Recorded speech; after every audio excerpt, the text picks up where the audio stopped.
उत्तराखंड की सरकारी वेबसाइट पर साइबर अटैक हुआ है। राज्य सरकार के कई विभागों की तकरीबन 100 के करीब आधिकारिक वेबसाइट या तो पूरी तरह से बंद हो गई है या फिर बेहद सीमित रूप से काम कर रही है।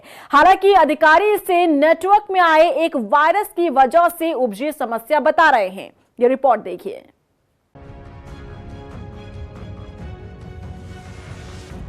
21वीं सदी के उस कालखंड में जब सब कुछ इंटरनेट और ऑनलाइन ही हो चला है, उस दौर में उत्तराखंड में सरकारी वेबसाइटों की सुरक्षा राम भरोसे है। हालात ये हैं कि 2 दिनों तक राज्य की सरकारी वेबसाइटें डाउन हो गईं और राज्य सरकार के इंजीनियरों के पास इस हालात से लड़ने के लिए समय के साथ चलते रहने के अलावा बहुत सीमित राह ही बची। उत्तराखंड की सरकारी वेबसाइटों के डाउन होने के साथ ही राज्य में साइबर सिक्योरिटी भी सवालों के घेरे में आ गई।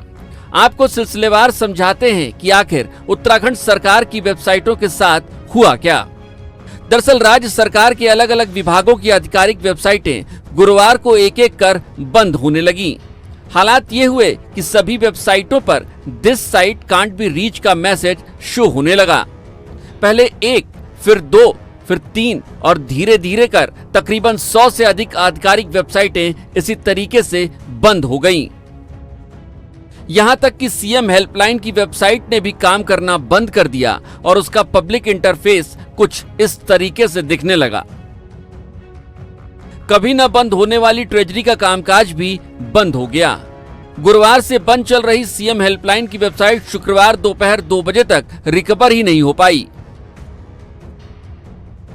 उत्तराखंड पर्यटन विभाग हो या फिर उत्तराखंड विधानसभा की वेबसाइट, सभी के साथ यही समस्या दिखने लगी। यहां तक कि उत्तराखंड में ऑनलाइन कामकाज को नियंत्रित करने वाली सरकारी संस्था इंफॉर्मेशन टेक्नोलॉजी डेवलपमेंट एजेंसी यानी आईटीडीए की अपनी वेबसाइट भी बंद हो चुकी थी। यही नहीं, इस साइबर अटैक का असर ऐसा हुआ कि उत्तराखंड का स्टेट डाटा सेंटर भी इसकी चपेट में आ गया। वेबसाइटों के बंद होने की खबरें मिलने के बाद आनन फानन में अधिकारियों ने आईटीडीए के दफ्तर की ओर दौड़ लगा दी। सचिव आईटी नितेश झा और आईटीडीए की डायरेक्टर नितिका खंडेलवाल इस मुसीबत को खत्म करने के लिए कंप्यूटर इंजीनियरों के साथ माथापच्ची में जुट गए। लेकिन लाख कोशिशों के बावजूद काफी वक्त तक इंजीनियर्स के लिए इस मुश्किल से पार पाना संभव हो ही नहीं पाया। हालांकि अधिकारियों की माने तो ये कोई साइबर अटैक नहीं बल्कि एक वायरस के नेटवर्क में आ जाने के चलते आई परेशानी थी। हमारे सिस्टम्स की रेगुलर हम लोग क्लीनिंग स्कैनिंग करते हैं। उस स्कैनिंग में हम लोग को परसों एक वायरस डिटेक्ट हुआ था हमारे सिस्टम्स में। कुछ 5 सिस्टम्स में डिटेक्ट हुआ था। एज अ सेफ्टी प्रिकॉशन हमने अपने पूरा डेटा सेंटर को इसलिए फिर डाउन करा है और हम अपने सिस्टम्स की पूरी क्लीनिंग और स्कैनिंग कर रहे हैं। क्योंकि सिस्टम्स ज्यादा हैं, लगभग 700 से लगभग हमारी वर्चुअल मशीन है, उसकी स्कैनिंग में टाइम लेता है। कल पूरे दिन स्कैनिंग चलिए, पूरी रात स्कैनिंग चलिए।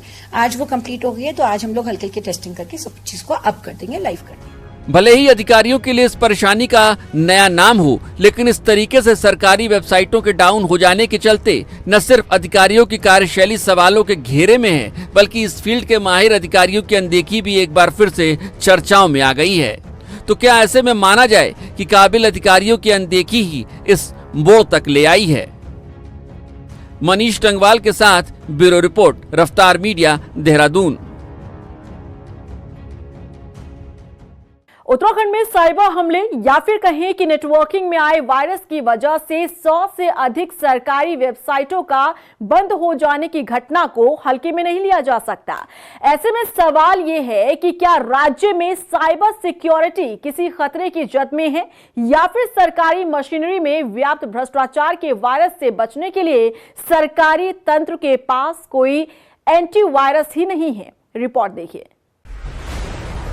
उत्तराखंड में सरकारी वेबसाइटों के डाउन हो जाने के बाद जहां आईटीडीए सवालों के घेरे में आ गया, वहीं राज्य में सिक्योर वाइड एरिया नेटवर्क यानी स्वान की व्यवस्थाएं भी कटघरे में खड़ी हो गई हैं। दरअसल पूरे राज्य में सरकारी संस्थाओं को आपस में जोड़ने के लिए राज्य स्तर पर यूके स्वान यानी Uttarakhand secure wide area network की सेवाएं ली जाती हैं। यूके स्वान को राज्य में राज्य सरकार की एजेंसियों के बीच वीडियो और वॉइस कम्युनिकेशन की रीढ़ की हड्डी माना जाता है। एक स्टेट हेडक्वार्टर के साथ ही 13 डिस्ट्रिक्ट हेडक्वार्टर्स के साथ यूके स्वान पूरे राज्य में 1200 से अधिक दफ्तरों को आपस में जोड़ता है। ऐसे में देखा जाए तो सरकारी मशीनरी को आपस में जोड़े रखने में अहम भूमिका निभाने वाले यूके स्वान की देखरेख ITDA के पास होती है। यूके स्वान के जरिए ही मुख्यमंत्री अपने देहरादून के दफ्तर में बैठे बैठे किसी भी जिले के किसी भी दफ्तर के अधिकारी के साथ सीधे वीडियो कॉन्फ्रेंसिंग के जरिए जुड़ जाते हैं। उत्तराखंड स्वान इस राज्य की सरकारी मशीनरी के लिए इतना अहम है कि समूचे राज्य से जुड़ी कई अहम जानकारियां इसी नेटवर्क के जरिए सुरक्षित की जाती हैं। लेकिन हालात देखिए कि इस व्यवस्था को संभालने वाला ITDA खुद ही इस साइबर अटैक की चपेट में आ गया। हालांकि अधिकारी इसे नेटवर्किंग में आया बग बता रहे हों, लेकिन बड़ा सवाल यही है कि आखिरकार ये बग क्या समूचे राज्य की ऑनलाइन व्यवस्था को ध्वस्त करने की क्षमता रखता है? अगर रखता है तो क्या इसे सिर्फ बग भर मान लेना हल्के में लेना नहीं होगा? फिर क्यों न इस व्यवस्था को बनाए रखने के लिए हर साल जारी होने वाले बजट के पिछले कुछ सालों में दोगुना हो जाने पर भी लगे हाथ सवाल उठा दिया जाए। फिर कहीं ऐसा तो नहीं कि राज्य सरकार स्टेट डाटा सेंटर को सिक्योर करने के लिए जिस धनराशि को खर्च कर रही है उसे और बढ़ाने के लिए वायरस वाली राह निकाल ली गई हो, या फिर उत्तराखंड की सरकारी मशीनरी को ऑनलाइन बनाए रखने वाले नेटवर्क में सिक्योर डेटा की जगह सरकारी मशीनरी वाले भ्रष्टाचार के वायरस ने सेंध लगा ली हो और हुजूर को कानो कान खबर भी नहीं हो पाई हो। फिर अगर बात ये सिर्फ बग ही की है तो क्या इस बात से इनकार किया जा सकता है कि ये बग राज्य के डेटा सेंटर तक अगर पहुंच बना लेता तो राज्य के लिए एक बड़े खतरे के तौर पर हो सकता है? फिर अगर ये सिर्फ एक वायरस या बग ही था तो 2 दिनों तक राज्य के कई विभागों की आधिकारिक वेबसाइटें आखिर क्यों बंद पड़ी रहीं? क्यों नहीं इस मुश्किल को चुटकियों में हल कर दिया गया?